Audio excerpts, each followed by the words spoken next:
Profissional de marketing, existe um segredo nos comportamentos de consumo que nem todo profissional de marketing sabe, mas depois desse vídeo você vai saber. Meu nome é Guilherme Catarino, eu sou pesquisador aqui no Centro Ventralis e antes da gente ir para o nosso vídeo, eu quero deixar um rápido recado. Se você quer aprender neuromarketing, comportamento de consumo de forma prática e objetiva, a gente lançou um curso de 10 aulas de 20 minutos, onde você vai aprender os principais conceitos da neurociência aplicada ao marketing. São coisas que nem toda faculdade vai te ensinar. Eu, por exemplo, aprendi só na pós-graduação, na especialização, e dificilmente você vai dar de cara com um profissional do mercado que consiga passar isso para você. Então, se você tem interesse, clica no link da bio e conheça o Neuromarketing Starter, o primeiro passo para você começar a entender os comportamentos de consumo. Por que eu falo primeiro passo? Porque esse curso ele não substitui uma especialização, um MBA ou uma pós-graduação, um mestrado, não. Ele é um curso rápido e prático para você entender os principais conceitos. Se você quer se aprofundar no comportamento de consumo, eu sugiro que você corra atrás de uma especialização. Agora, se você ainda não tem uma graduação, se você quer aprender só algo mais prático, mais objetivo, vai lá conhecer o Neuromarketing Starter, que eu tenho certeza que você não vai se arrepender. Sem mais delongas, vamos ao tema do nosso vídeo de hoje. O segredo do comportamento de consumo que poucos profissionais sabem ou aplicam nas jornadas de consumo e também nos conteúdos. Esse segredo nada mais é do que a teoria do processamento dual. Elaborada por Daniel Kahneman e Amos Tversky, ela diz que o cérebro humano processa informações de duas formas distintas, via sistema 1 e via sistema 2. Esses dois sistemas, eles são circuitarias do nosso cérebro, ou seja, um conjunto de circuitos que responde a estímulos, que processa estímulos. Não quer dizer que o nosso cérebro é dividido no meio entre sistema 1 e sistema 2. Não, são circuitarias, ou seja, mecanismos que se combinam. Uma parte do cérebro utilizada pelo sistema 1 também pode ser utilizada pelo sistema 2, e assim funciona. Então, não é exatamente uma divisão física do cérebro, é uma divisão de circuitos. O que cada um desses modos processa? Bom, para a gente entender isso, a gente tem que entender um pouco sobre o consumo energético do cérebro. Apesar de ser uma pequena representação da massa corporal total do ser humano, o cérebro exige muito esforço metabólico para funcionar. Por isso, ele utiliza o sistema 1 justamente para economizar esforço. E o sistema 2 ele é empregado em funções mais analíticas que exigem mais complexidade, análise e naturalmente gasta mais energia. Então o sistema 1 ele é feito justamente para que a gente poupe energia e não gaste tudo que a gente tem antes do meio-dia, por exemplo. Você já deve ter passado por alguma situação no seu trabalho ou na faculdade, enfim, que você exigiu demais do teu cérebro, muita análise, muito planejamento, e no fim do dia você estava morto de cansado, não fisicamente, mas cognitivamente, que dava vontade de fechar os olhos e não olhar nada, não ouvir nada, não fazer absolutamente nada, só descansar. Isso acontece porque o seu sistema 2 foi muito exigido. Bom, e como que funciona cada um desses sistemas então?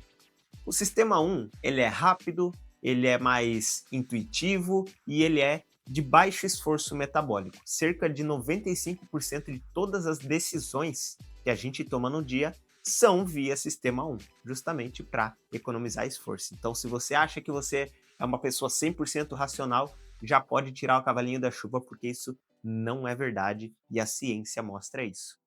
Exemplos de situações em que a gente processa as informações via sistema 1.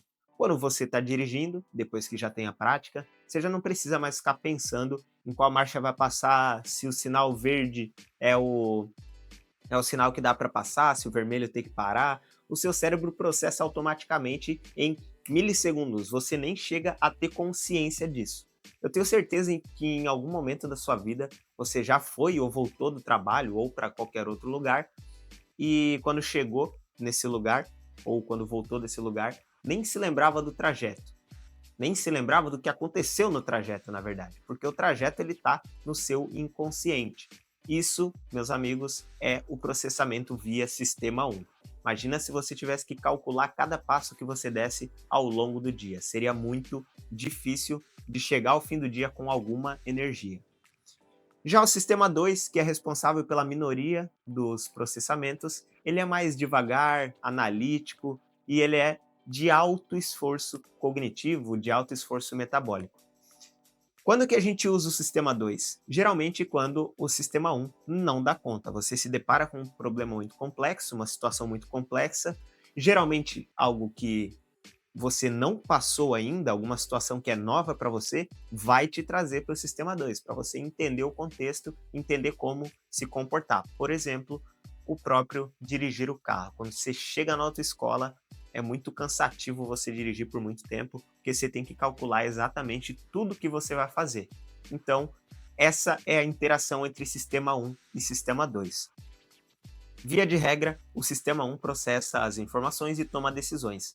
Quando ele se depara com algo mais complexo, o sistema 2 toma a frente e faz uma análise mais elaborada e toma decisões mais complexas. Legal, Catarino, já entendi que o cérebro processa informações via sistema 1 e via sistema 2. O que isso tem a ver com marketing? Bom, em algum momento você já deve ter ouvido falar nos famosos gatilhos mentais. O que são os gatilhos mentais? Eu tinha o costume de odiar essa palavra, esse termo, porque eu achava um termo meio sensacionalista. Mas eu aprendi a usar ele como aliado para entender, para explicar para as pessoas como funciona o sistema 1, qual que é a regra geral do sistema 1. Bom, se o sistema 1 é rápido e é intuitivo, naturalmente ele recorre a alguns recursos que eu tenho guardado na minha memória, certo? Então, se eu já passei por uma situação, eu não vou precisar analisar todo o contexto para conseguir tomar uma decisão rápida.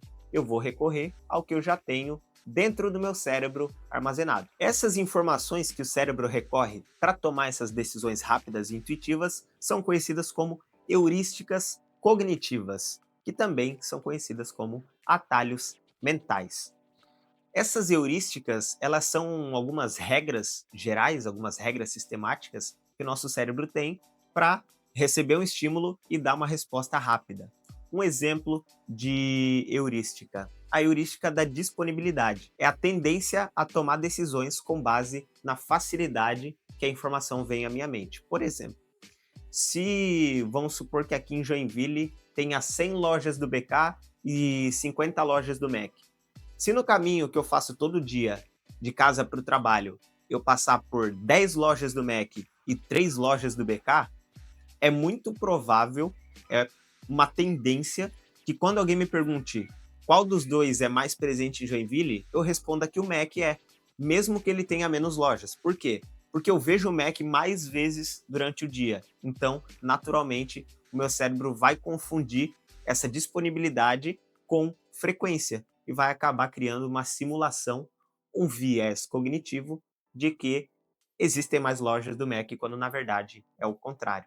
Aproveitando o gancho dos vieses cognitivos, aí sim entramos naquela parte dos gatilhos mentais. O que são os vieses cognitivos, primeiramente? Quando eu uso uma heurística, eu estou sujeito a erros sistemáticos do meu cérebro. Nem sempre aquela heurística vai reproduzir um pensamento ou uma conclusão ou uma decisão acertada. Às vezes, como eu dei o exemplo aqui do Mac, não necessariamente é verdade. Não necessariamente o meu cérebro calculou aquilo corretamente através do atalho cognitivo. Quando eu tenho esse erro sistemático, eu caio em um viés cognitivo. Uma coisa que é importante de falar, não é porque o viés cognitivo é um erro sistemático que ele vai produzir consequências ruins, tá? Pode ser que um viés cognitivo me leve a uma consequência ou a um resultado bom. O que é o erro sistemático, então? É um erro de previsão do cérebro. O meu cérebro preveu A e, na verdade, era B. Não quer dizer que vai reproduzir, vai se tornar uma má consequência ou uma boa consequência também. Enfim, só para separar esses dois conceitos. Agora, Por que que eu não gosto do termo gatilhos mentais? Por que que eu não costumo usar o termo gatilhos mentais? Porque quando a gente fala de gatilho, o normal é que a gente aperte o gatilho e a arma dispare, certo? Mas as heurísticas e os vieses, eles trabalham com tendências, não com absolutismo. Algumas pessoas são resistentes às heurísticas e a vieses específicos. Por exemplo, o gatilho da urgência ou heurística da viés da urgência. O normal é que as pessoas valorizem mais ou tendam a tomar decisões mais rápido pela urgência.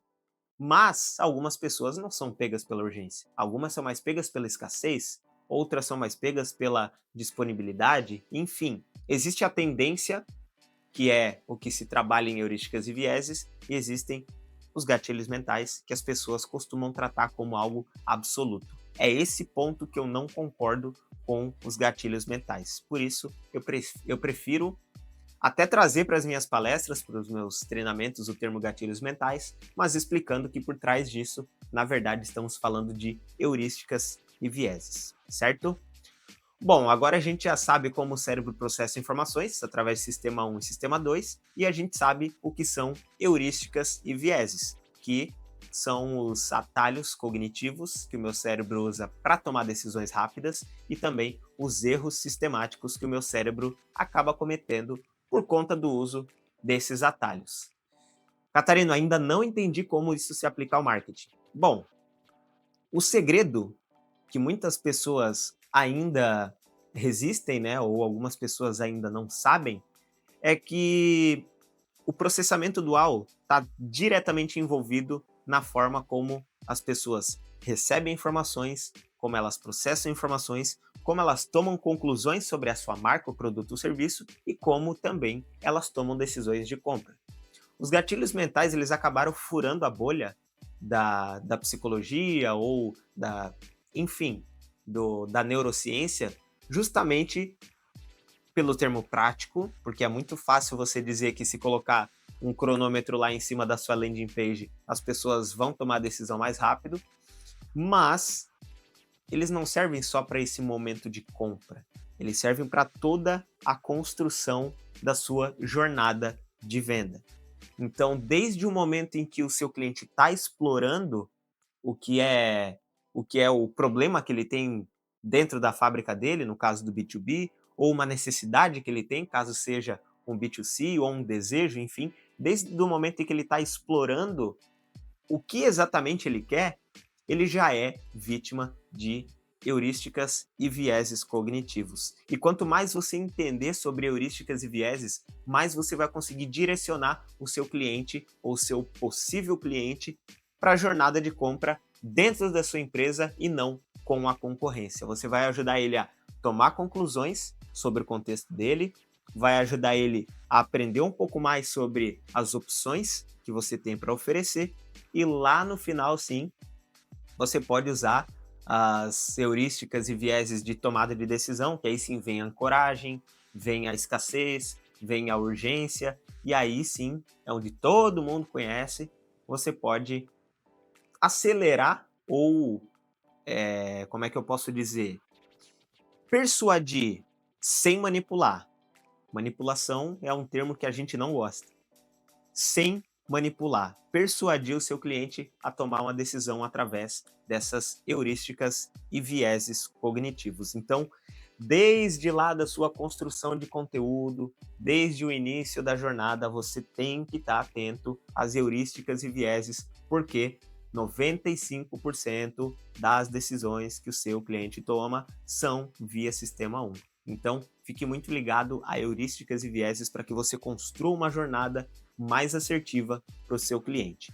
Muita gente conhece gatilhos mentais e aplica lá no momento final da jornada. Final entre aspas, né? Porque o fechamento não é o fim da jornada do cliente, isso a gente já sabe. Mas muita gente se prende só a essa parte e esquece todo o resto. O cérebro humano processa informações, em grande maioria, de forma intuitiva. Principalmente no mercado B2B, que é o mercado que eu tenho mais experiência, eu vejo as pessoas achando que o cliente é 100% analítico, que ele está sempre com planilha, que ele está sempre pensando no ROI, está sempre pensando no payback, mas às vezes o cliente só quer sentir segurança, confiança, ele só quer ter um parceiro que ele realmente confie, que não vai passar a perna nele para comprar um equipamento, enfim, para fazer negócio. Então, este, meus amigos, é o segredo. O cérebro do seu cliente não é 100% racional. Muito pelo contrário, ele é minimamente racional e muito mais intuitivo. Leve isso em consideração ao construir a jornada de venda do seu produto ou do seu serviço. Esse foi o nosso vídeo de hoje. Se você gostou, dá um like no vídeo, se inscreve aqui no canal que a gente vai trazer conteúdo de neurociência aplicada, principalmente a jornada de venda, que é um ponto essencial para os profissionais de marketing e negócios, tanto o pessoal de vendas, pessoal de marketing, pós-vendas, ou até mesmo a diretoria, né, proprietários, enfim. É um assunto muito importante porque ele dita o ritmo que o seu negócio cresce ou definha, né? Quanto mais você vender, a tendência é que o seu negócio cresça e escale desde que esteja tudo saudável financeiramente. Novamente, se você quer aprender neuromarketing na prática, a gente tem o Neuromarketing Starter que vai te abrir os olhos para esse universo da neurociência aplicada ao marketing. Lá no curso a gente tem inclusive estudo de caso da Apple, de uma gigante, onde a gente identifica quais são os mecanismos cognitivos que eles usam na página de vendas. Então, clica no link da bio, faça o curso que eu tenho certeza que você vai tirar muito proveito. Like no vídeo, se inscreve, se puder também, dá uma hypada nesse vídeo para a gente chegar em cada vez mais pessoas. Um forte abraço e até o próximo vídeo.